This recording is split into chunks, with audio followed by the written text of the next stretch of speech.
Hi guys, so I've been through and tidied this up a little bit. I haven't changed much. One thing I changed over here was I changed the expression that was adding the width attribute to our traces. So before, you'll remember, I was increasing the scale here, but what that was giving me was a uniformly thick line for that projectile. So instead I removed that and I came back here, which is basing the width on the alpha, so it will be thicker at the front and thinner at the back, which is what I do want, and I just multiplied that up. So I think this value was 0.001, so now it's quite a lot bigger, and that's working fine. Other than that, this is all the same, and inside here what I've done is I've just written most of this out. So no changes there except for writing it out and changing the p-scale to our 0.001, which we were doing before. And then if you remember, we had that motion blur issue. I didn't save that one. So what I did was just multiplied velocity down by 0.5 on all of these layers, all of the particle layers. And then jumping over to the mantra setup, I've just basically increased the pixel samples on all of these. So you'll see the projectiles are now 8 pixel samples and particles are on 6. And I've also included the scene environment and the character in the matte objects. So every single one of these is being matted out by the environment and by the character. And obviously the environment and the character base renders now extend all the way to frame 220. So that's it. I've rendered out all of these layers, so we can do a very quick comp to see how these are working together, and then hopefully we can start picking up some pace again and jump back into our setup here and add our sci-fi elements. So let's jump into Fusion. I've got the old portal comp open and I'm just bypassing most of the portal related lighting stuff, and the whole portal effect here is bypassed so that we can quickly view what we're doing with the shield. So these are the passes I have. This is the particles inside, and I think it's come out pretty well.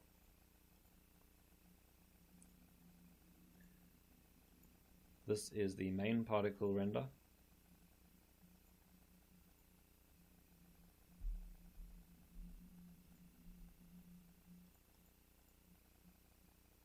So nice tiny particles there, almost small enough that you wouldn't know that it's just points.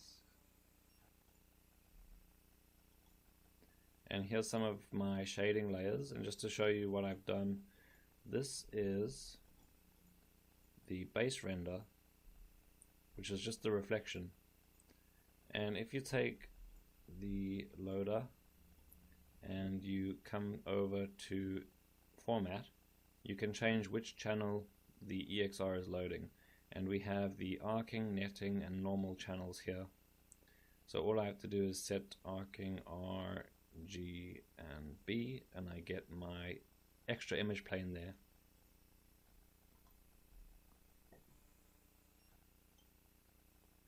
So this has actually worked out really well. And you saw how simple the shader is for this, but I guess what gives it life is the fact that we're using the particle sim to mask out the colors in the shader. So it already feels pretty dynamic, and the noise is just moving up.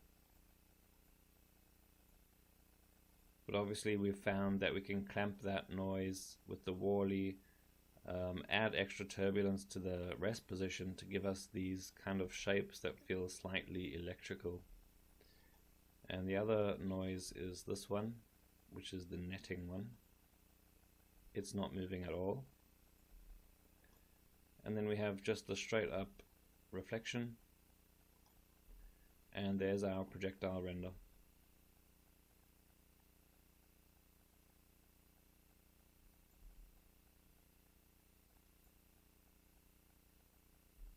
So that's all the layers we have for now. So I've just split them off into groups here. So I've got the particle group, which is kind of our background layer. Then all these layers we might add on top. And then obviously, oh, here's the normal one, which I need to extract the blue color so that we get our Fresnel. And I'm going to use that just to color correct some of these layers underneath. And then, oh, this is our outside layer of points, which I also really like.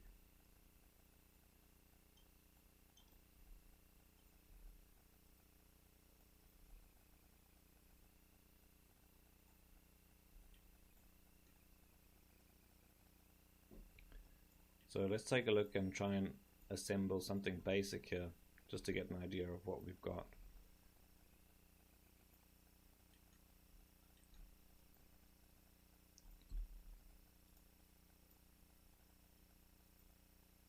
So I'm basically going to just start by merging here everything we've got. So I'll have the inside points as a background, and then I'll merge on top these, and I'll start to color correct as I go to try and balance the intensities.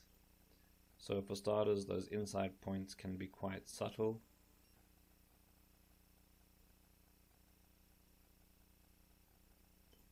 And I want these outside points to be quite contrasty, because these are the kind of the visual cue, I think, for the impact. They're the most explosive. So if we can get the bright spots to really pop.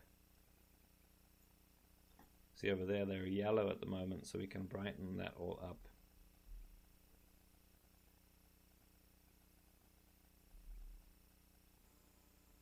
And maybe jump over to the highlights and boost those even more. And then just generally playing with the level of saturation.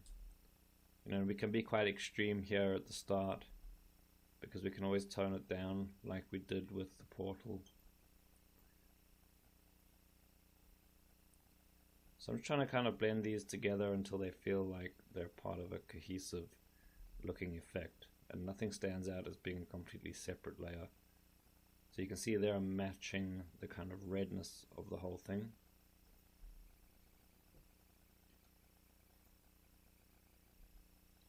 So those white spots are already popping quite nicely.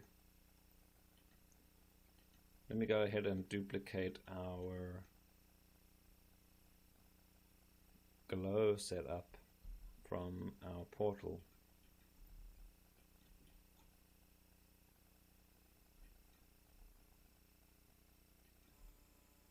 Just so we can start seeing how this looks as we move down the chain here.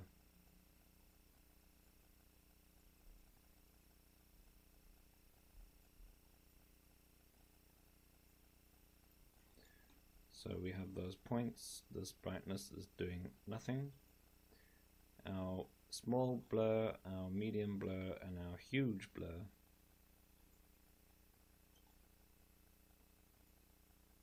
I'm going to reset this color corrector because we want a saturated red-orange glow. And what do I see? I see an obvious edge to the medium blur there, so I'm going to boost my large blur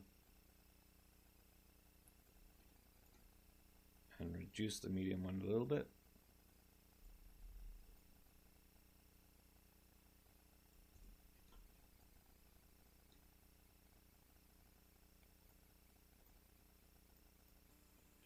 So that's added a nice magical quality to it already.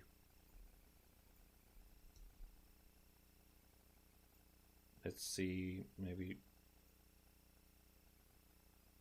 could go slightly more golden with it, or I could just saturate that glow and color correct it down the line, but that's good enough now to visualize that one. Then we have these layers. So these are the ones I really wanted to just bulk up this effect and try and get these particle layers to really mesh nicely together. So let's try and force some color out of this. You know what I might do is take this layer and just use the other one as a color corrector.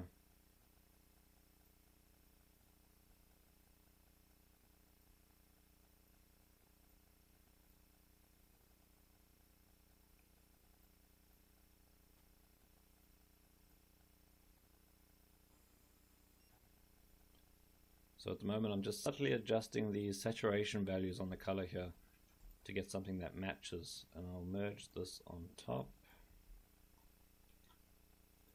and burn it in. Switch off alpha. So if I disable this,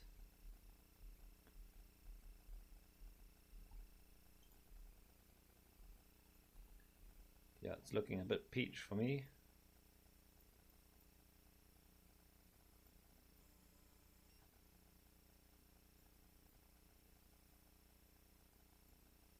So again, it doesn't need to be super strong.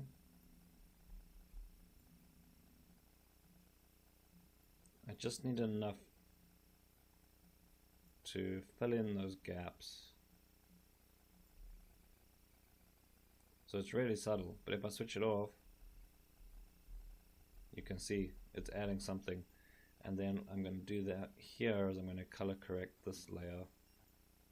So instead of just merging on a completely new layer, I'll just take this one here, plug it into the mask, and boost this layer up.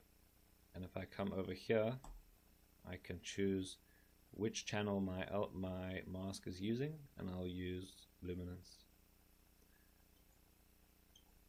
So there I can get those arcs inside, and I can even adjust the mask here,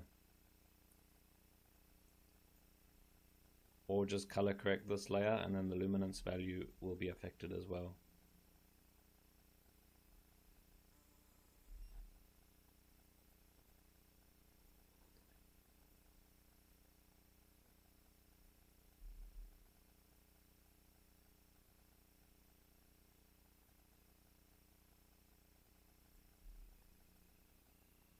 So that's kind of cool.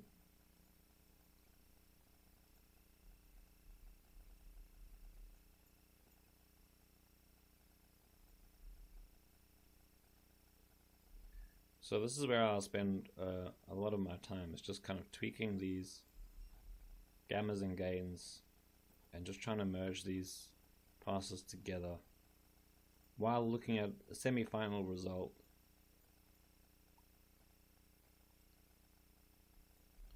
So from an artistic perspective, it's the same fundamental rules here.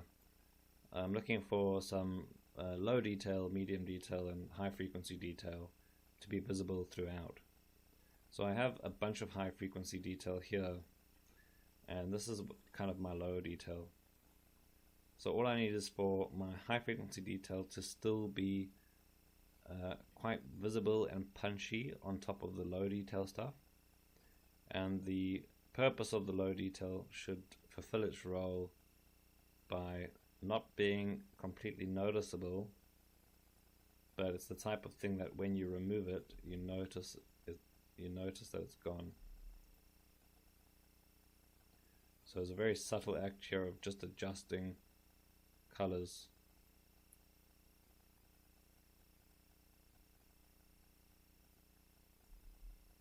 Trying out different saturation levels. I might go very saturated and just desaturate it later on.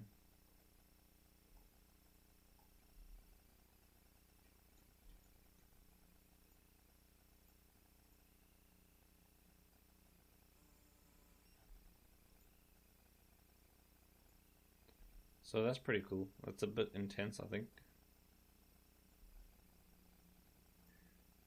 But that's doing a nice job of really meshing everything together. And then what do we have here? We've got our reflection. So I'll do a quick pass of merging that on top as well.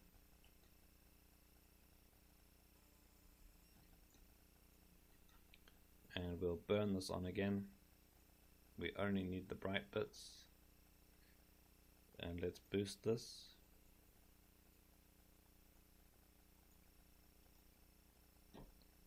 So there we've got some reflection. I mean, our portal effects layers are pretty intense.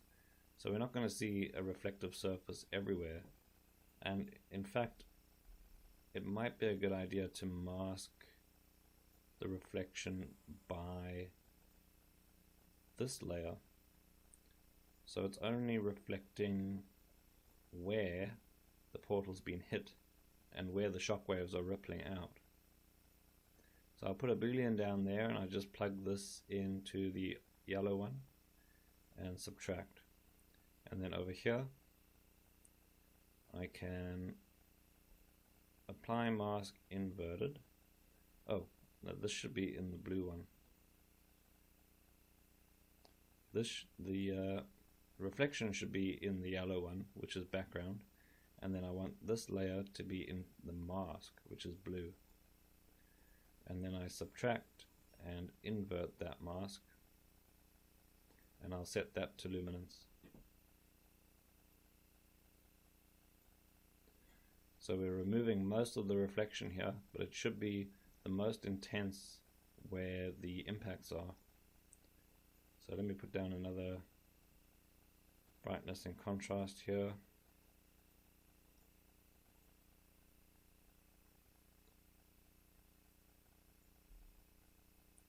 So there we can see the reflection is reacting to the impacts as well.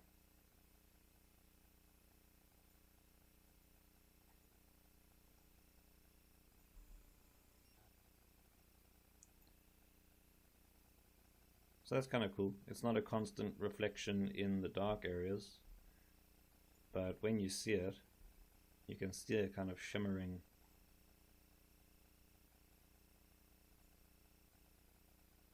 you can see these speck on the sides.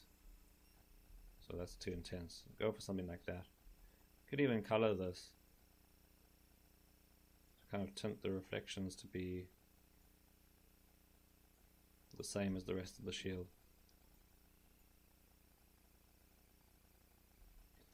And then we have our normal. So let me save quickly. So with the normal, all I need to do is use a boolean again, and I believe it's the same as a shuffle in Nuke, pretty much. And I just want to extract the blue channel.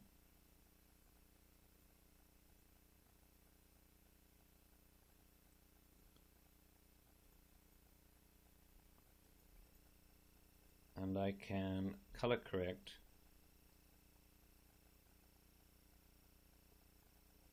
all of this stuff here.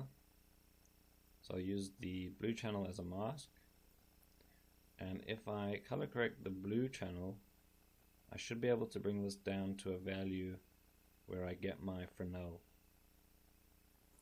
So something like that. And then we can just brighten up these edges. So it's kind of like how everyone wants everything to be backlit. So if you have a character, you always want some kind of rim light. And for this kind of effect, you really want to highlight the edges. So this is a magical shield, and there's a lot going on, and you can just highlight the whole effect by just brightening up everything there. So plug this into the mask. Make sure our mask is using luminance again, and just crank that up. You can see, so we're just forcing the edges to be brighter.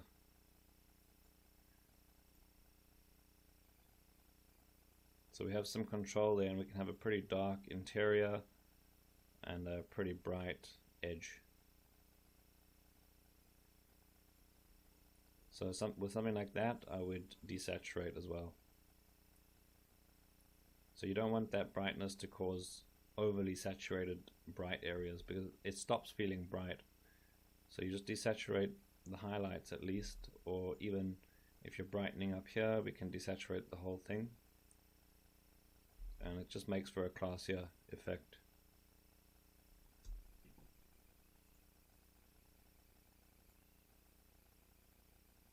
So I think this is already looking pretty cool. And then this final layer here, so let's also push this towards red quickly.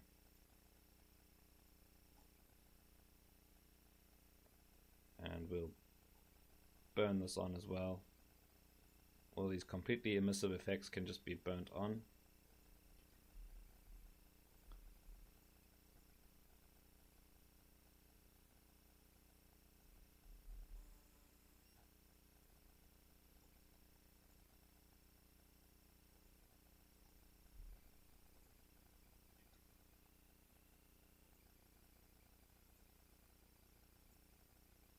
So it feels a little bit too visible at the moment, but I'm going to look at it through the rest of the comp and onto the background to make sure. Oh, that's a big glow. That's very glowy. So let me knock this back. We'll do what we did last time, and I kind of knock the whole effect back.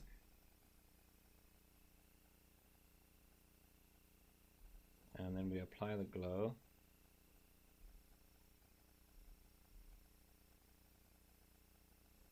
And then we can bring the colors back after the glow. It doesn't reduce the amount of glow, but the point is to be applying these kind of blurs and color correctors here on a much less intense effect.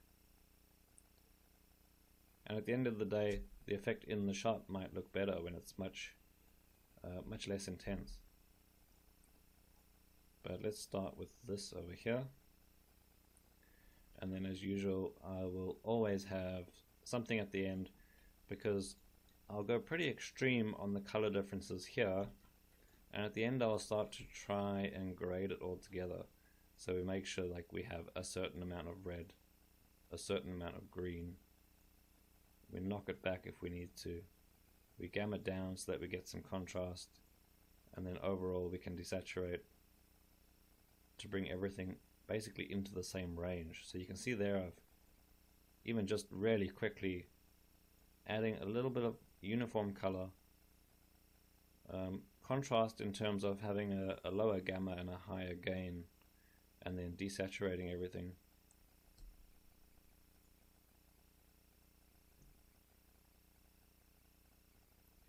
So I think this is looking pretty good, and it's only going to look better once we get our more sci-fi elements added. But that would basically complete the sort of magical version. So you could take this into a fantasy setting and it would look about right, I think. So obviously we're going sci-fi, so we need some elements in there that have shape, geometric shape, stuff like that.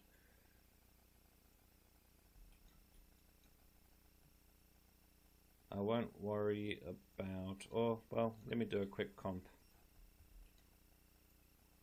of the projectiles.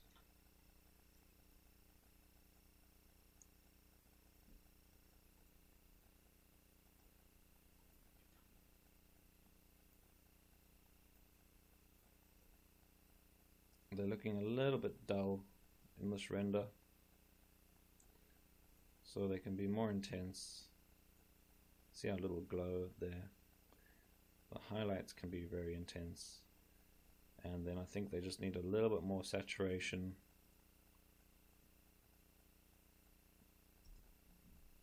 Yep, that feels better.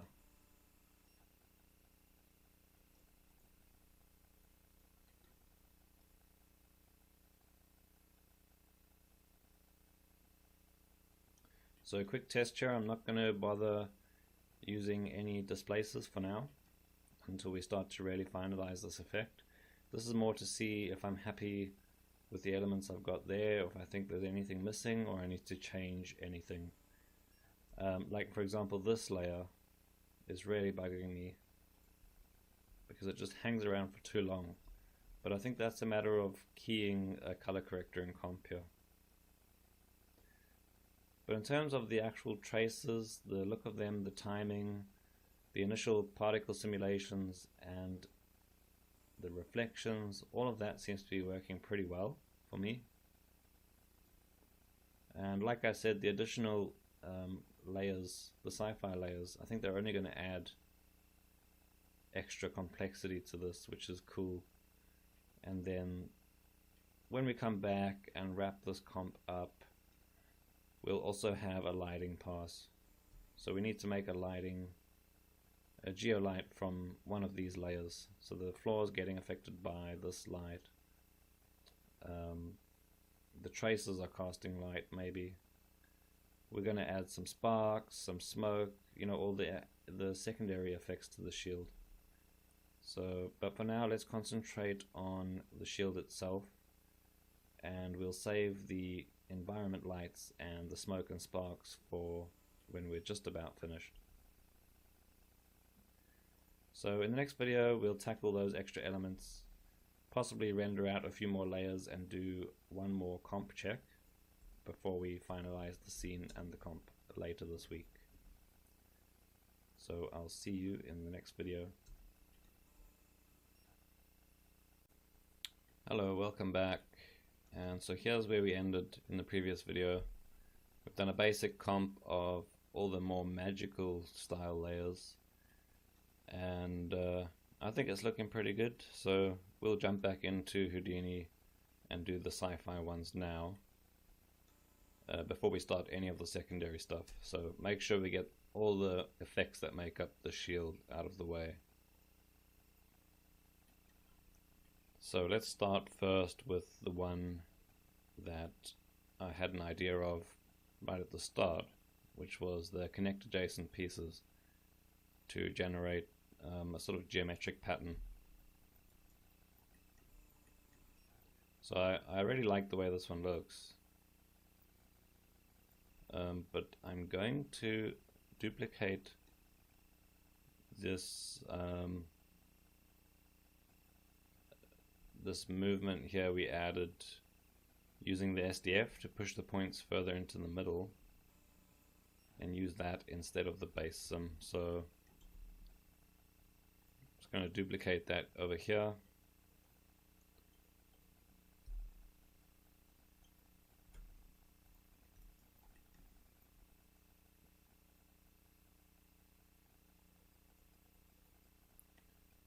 Okay.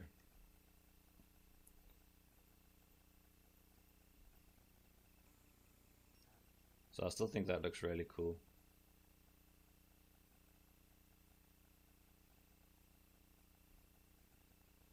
And now we get those sharp extensions that should move basically in towards where the character is.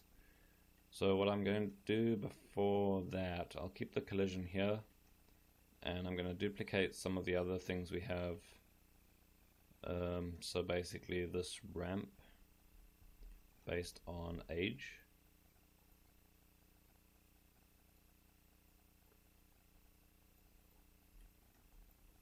So we'll get that in there.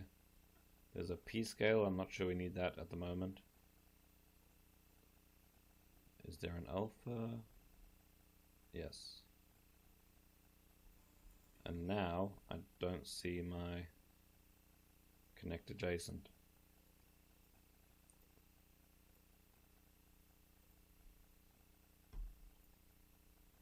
Okay, so it's there, but the P scale is maybe setting the width of the lines, I'm not sure. Let me also just change the background to black for now so we can see. Okay. Yeah, so we're exaggerating that color difference and making sure that our points have an alpha, and I'm going to drive that even further down here. Just make a bit more of an extreme drop-off for the alpha.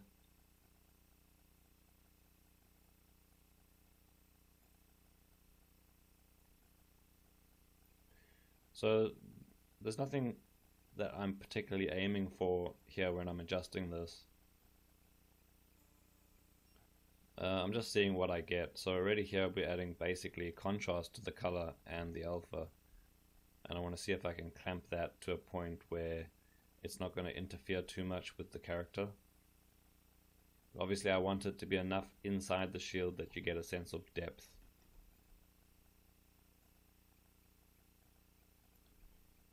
So I think that's pretty cool.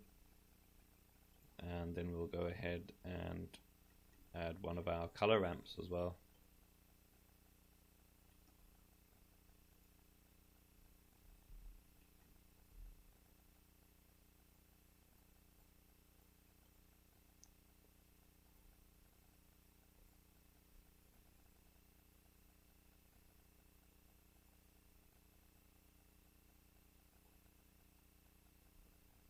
So again, with this one, it's because it's quite busy and there's a lot of effects on top, I don't want something too contrasty.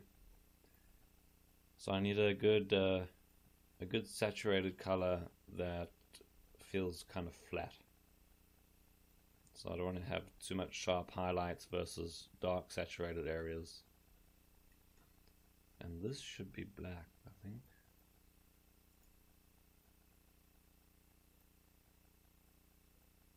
And if my color ramps are bugging out again.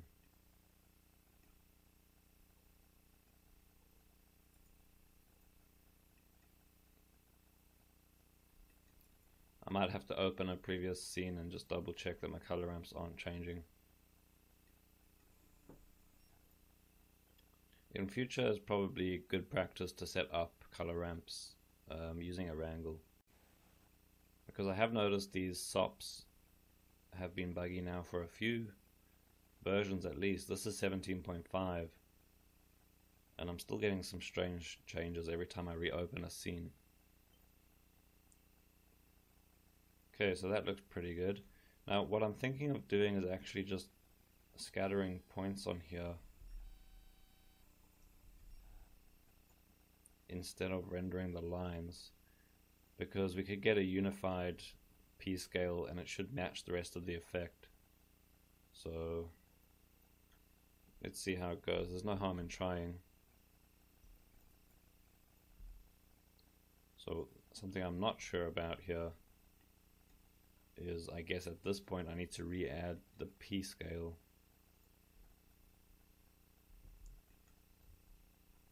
So I'm just going to, take this one. So a pretty simple setup here. I mean, all we've done is taken one of those point sims, made less points, and then just used this connect adjacent. And it's pretty sci-fi.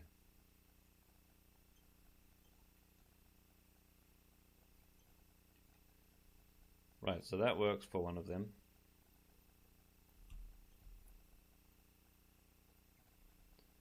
Maybe do a flipbook of this.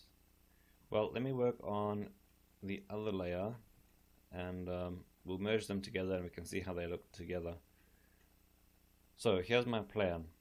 I have a shield at the origin and it's just a basic sphere, so I just have a grid. And obviously in a lot of the reference I was looking at, especially the sci-fi force fields, they tend to be hexagons, which I'm planning to save for another effect. And so let's steer clear of that. And I'm going to try to find another pattern we can use. So I might just show you an example of how to find a few sort of geometric patterns that we can use to edit the actual mesh. So in a usual case, you could simply put down a remesh. So this should give us some nice equal sized triangles. And then put down a divide.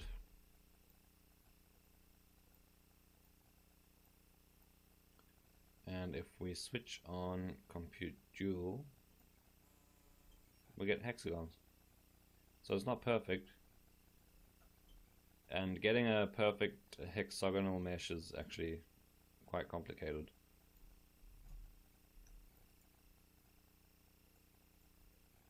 But you see, that will work for most cases.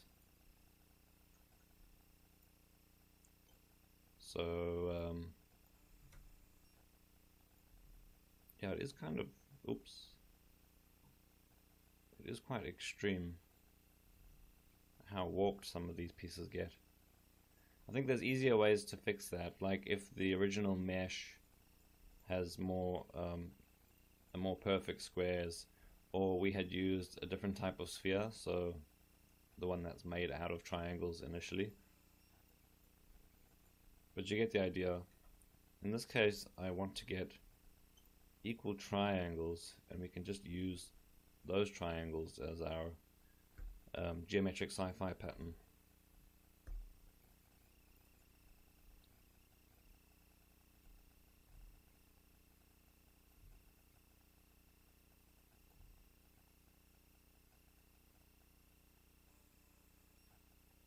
Yeah, so we can increase the iterations here to get a bit of a less warped result. And there's also smoothing on the remesh. What I'm slightly worried about smoothing is if it changes the shape. You can see there, if I went with a smoothed version, I would need to ray the points back on, which I might need to do anyway.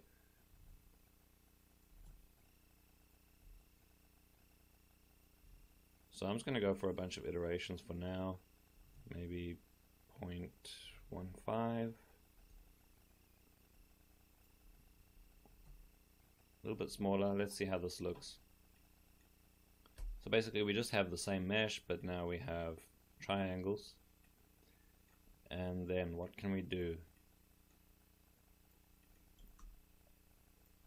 Let's put down a primitive. Because here, well, there's a few things. Like for starters, if we carve this mesh, then we can extract just the edges. So we no longer have any polygons, any polygonal faces or anything like that. We've just got the mesh itself, so the edges. So we could render this as edges, or again scatter points on that.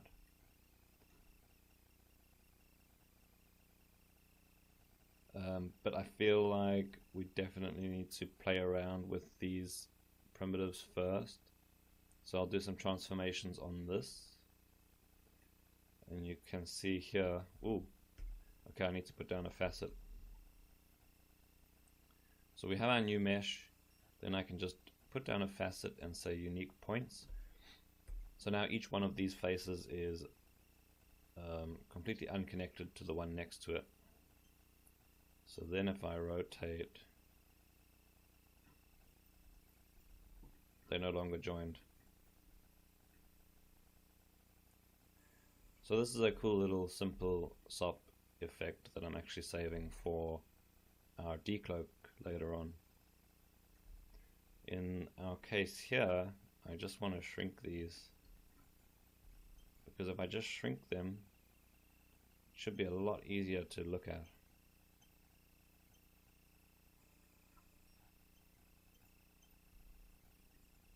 So let me adjust the width of my wireframe here.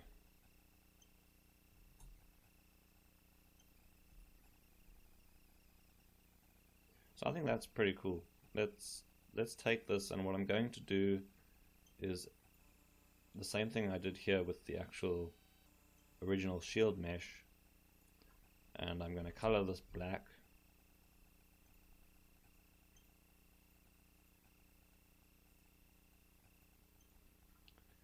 And we'll take our same sim, and I'm just going to attribute transfer.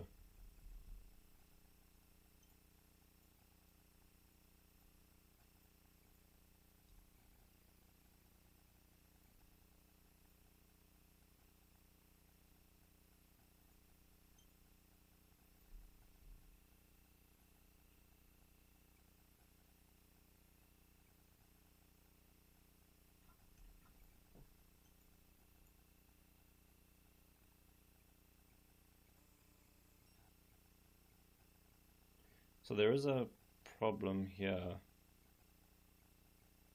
where I guess what the remesh is doing is updating every frame. So I'm going to freeze that. So why is that?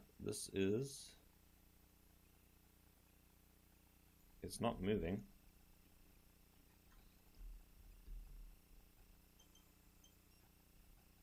So let's just put down a time shift here and make sure it's absolutely static, and then check our remesh. Yeah, so if I remesh, let me switch this off,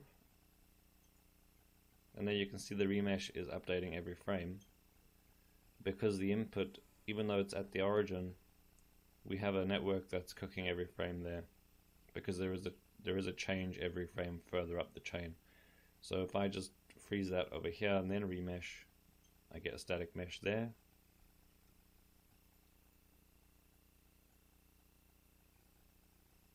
And there we go. So, and once again, this could be triangles, or I could end up taking a divide here.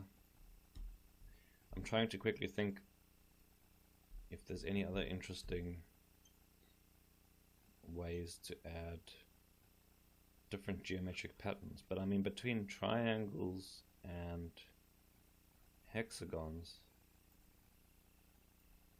I guess, well, let's see. So the one option is hexagons, and you see that iteration number here has like vastly improved our hexagon stretching.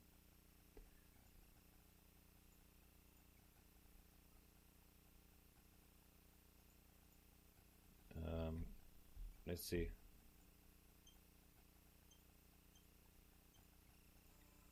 So that's it. That's another option, which is hexagons, but they each made up of small triangles, and that's if you just subdivide this.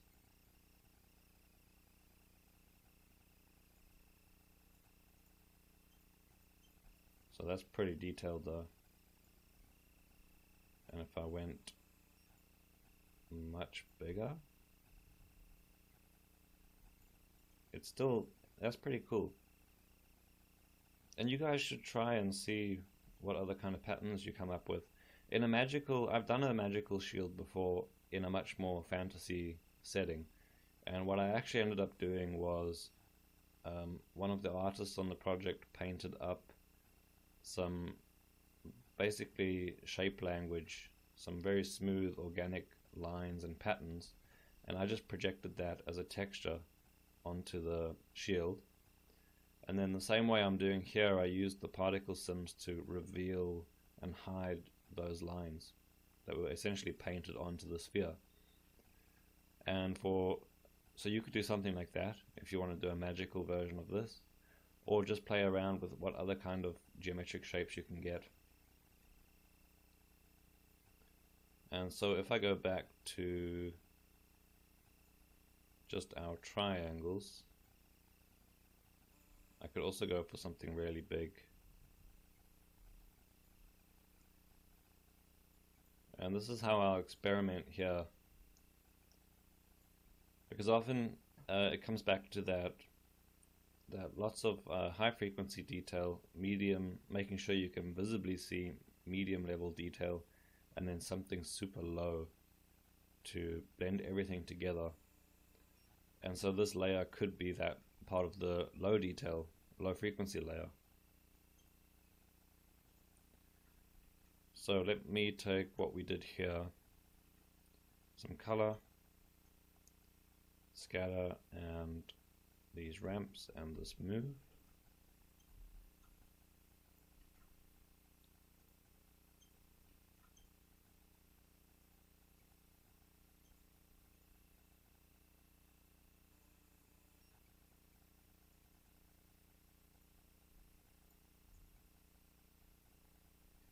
And let's merge them together and maybe merge in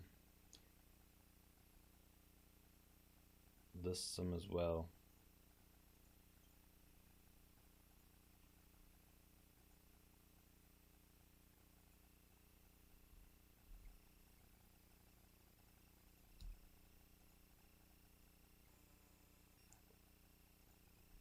Well, I can't really see anything.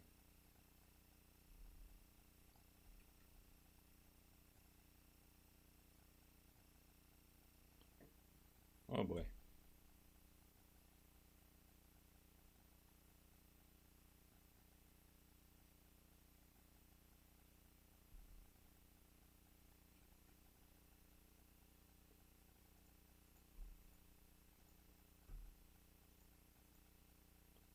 Okay, I guess I need to check my p-scale before I try and visualize disks before this crashes. So where am I setting? Ah, that's alpha. I removed the wrong one here. So I just want this.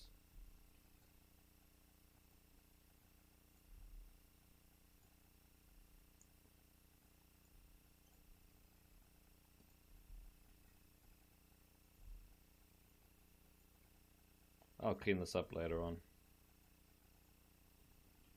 Let's Let's try that again.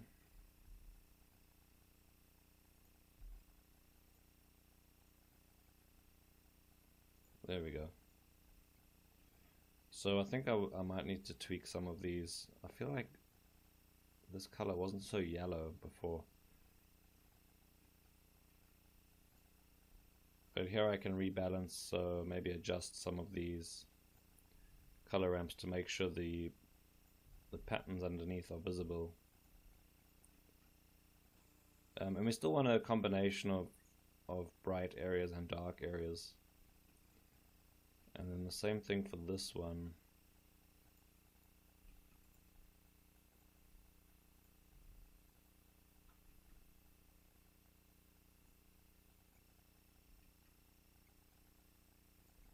And I'm gonna go, at this point I could play with the scale of that pattern, but I think I like the smaller one.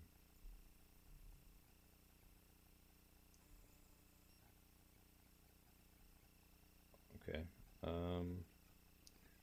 Instead of scattering, I'm going to resample.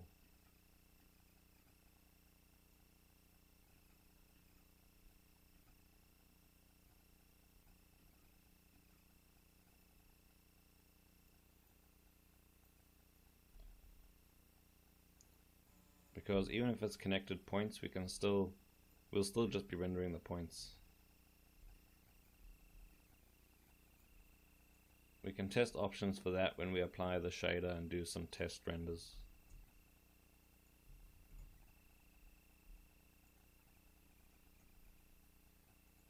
And I think this might be slightly too small.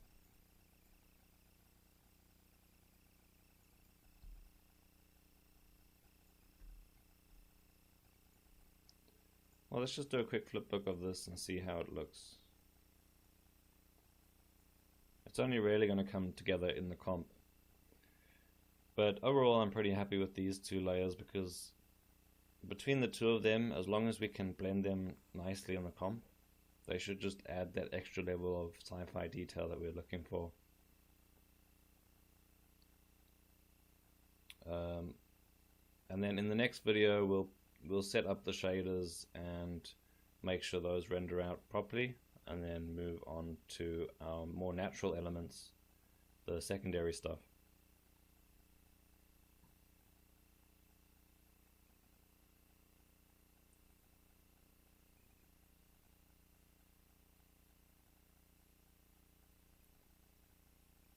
Yeah, so now if you remember, one of our layers is, and I'll just jump back over to Fusion, we have these sort of soft noises that run through the shield. So this geometric pattern we've made on the surface now will just be an extra detail inside of that noise, essentially. And then hopefully the internal connect adjacent pieces will be visible once we're looking at the final effect as more of an internal effect inside. So it's super hard to tell here in a flipbook, and it again is a good reminder just to render stuff out instead of trying to adjust too much when you can only see it in OpenGL. You often just need to render things out and see if they work in the comp. But I actually already like this. I mean, those triangles add quite a lot. We can't really see the internal structure of the connect adjacent. I can see it every now and again, but I think that's just a case of balancing this up in comp. We'll make the triangles pretty subtle, but just visible enough, and then make sure we can really see something internally in the sphere. So that's pretty cool. I mean, that was pretty quick to set up two pretty important extra layers, I think, in this effect. So happy with that, and I'll see you guys in the next video.